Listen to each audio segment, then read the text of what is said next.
Buljançi, Koreya mədəniyyətində ilk ad günü mərasiminə deyilir. Bu yaxınlarda rəfiqəmin oğlunun ilk ad günündə iştirak etdim. Ümumiyyətlə, Koreya mədəniyyətində ilk 100 gün və ilk doğum gününün öz mənası var.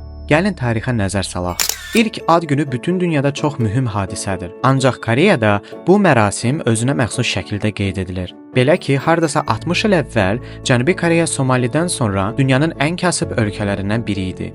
Bu səbəbdən valideynlər uşağını qidalandıra bilmədiklərindən uşaqlar arasında ölüm nisbəti yüksək idi və buna görə də uşaq 1 yaş həddini keçəndə böyüklər körpənin daimi sağlam olacağına inanırdılar. Ancaq bunların hamısı keçmişdə qalıb. Çünki indi Cənubi Koreya dünyanın ən zəngin ölkələrindən biridir. Ad günü mərasimi çox əyləncəli keçdi. Keçmişdə qonaqlar uşaqlara əsasən qızıl üzük verirdilər. Lakin son vaxtlar qonaqlar zərfdə pul verməklə kifayətlənirlər. Bəs siz belə bir mərasimdə iştirak etmisinizmi?